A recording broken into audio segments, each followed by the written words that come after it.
Bienvenue dans ce cours sur la manœuvre des plaies. Nous allons voir que ce n'est pas qu'un geste médical, c'est une application directe de la physique et de la géométrie pour soigner le vertige. L'objectif est mécanique, déplacer les autoconies du canal postérieur vers l'utricule. On ne force rien, on laisse la gravité guider les cristaux à travers des angles précis. Imaginez un jeu de labyrinthe en bois. Vous ne poussez pas la bille avec votre doigt. Vous inclinez le plateau pour que la bille roule d'elle-même vers le trou de sortie. Nous pensons gravité. De quelle oreille voulons-nous que les cristaux tombent? C'est la question fondamentale. La règle d'or, l'oreille affectée va vers le bas en premier. Pour laisser les cristaux s'échapper, il faut que le côté malade descende pour amorcer le mouvement. Appliquez une logique corporelle concrète. Si l'oreille droite est atteinte, c'est le côté droit qui descend en premier. Pensez à la chute des cristaux. Voici la première lettre de notre moyen mnémotechnique. E pour ear, oreille. On tourne la tête de 45 degrés vers l'oreille affectée. Cela aligne parfaitement le canal postérieur avec le plan de la gravité. P pour pilot, oreiller, ou position. Le patient s'allonge rapidement en gardant la tête tournée à 45 degrés. L'oreiller est placé sous les épaules, pas sous la tête. Pourquoi? Pour créer une extension du cou de 30 degrés. C'est cet angle précis qui permet à la gravité d'arracher les cristaux du canal ou de la cupule. C'est comme renverser un seau d'eau. Si vous ne penchez pas le seau assez loin, les 30 degrés d'extension, l'eau, les cristaux restent au fond et ne se vident pas. L'extension du cou crée un flux ampulofuge. La gravité tire les cristaux loin de la cupule, le capteur nerveux. Comme les cristaux sont plus lourds que le liquide, ils coulent le long du grand bras du canal. Ce mouvement crée une onde dans le liquide qui excite le nerf, déclenchant le nystagmus, le mouvement des yeux. C'est votre confirmation visuelle que les cristaux sont en train de bouger. Ici, l'erreur la plus fréquente est la précipitation. Vous devez attendre 30 à 60 secondes. Les débris se déplacent dans un liquide visqueux et épais. Ils tombent lentement, comme une plume dans l'air. Si vous bougez trop tôt, les débris sont encore en suspension et risquent de reglisser exactement là où ils ont commencé. Imaginez. Après avoir secoué une boule à neige, il faut attendre que les paillettes se déposent au fond.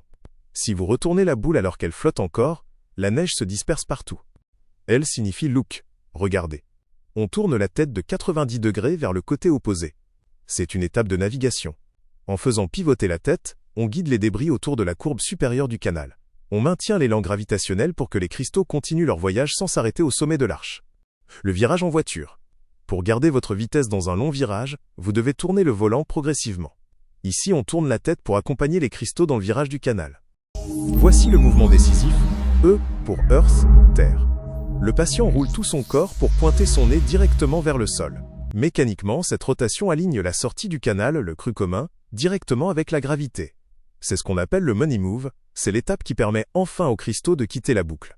C'est le dernier virage d'une bouteille de ketchup presque vide. Pour faire sortir la dernière goutte, vous devez la retourner complètement à l'envers, goulot vers le bas. Dans cette position terre, la gravité termine le travail. Les cristaux sont évacués complètement du canal. C'est exactement comme verser du sable hors d'une paille courbée. Il faut faire pivoter la paille jusqu'à ce que l'ouverture pointe vers le bas pour que le sable s'écoule librement vers l'utricule. L'analogie parfaite, c'est comme verser du sable hors d'une paille courbée. Il faut tourner la paille dans le bon sens pour que le sable s'écoule par le bout. Nous restons dans cette position pour garantir que tout est dégagé. Les cristaux s'accumulent maintenant dans l'utricule, une zone de sécurité où ils seront réabsorbés par le corps. Si le patient se redresse trop vite avant la fin de ce transfert, les cristaux pourraient glisser en arrière. Dernière étape, Y. You sit up. On se redresse. Redressez le patient lentement, tête neutre. La procédure est terminée, le canal est dégagé. Pour vos examens, retenez éplé. Pour ne jamais oublier la séquence, rappelez-vous simplement du nom de la manœuvre. Éplé. E. Ear. Oreille atteinte vers le bas, 45 degrés. P. Pilot. Oreiller pour l'extension de 30 degrés. L. Look. Regardez de l'autre côté, 90 degrés. I. Earth. Nez vers la terre. You up. Redressement assis. Une mécanique simple pour un soulagement immédiat. Considérez cela comme une recette de cuisine. Si vous suivez les ingrédients, les positions dans l'ordre exact, le gâteau, la guérison est réussie. Si vous sautez une étape, ça ne marche pas. Simplifiez-vous la vie avec la règle du miroir. Une fois que le premier mouvement, oreille atteinte en bas est fait, tout le reste est une image miroir automatique. Pensez gravité, pas gauche/droite. En résumé, rotation de 45 degrés, extension de 30 degrés, rotation de 90 degrés et face au sol. Maîtrisez la gravité pour restaurer l'équilibre de vos patients. Signé Dr Bell.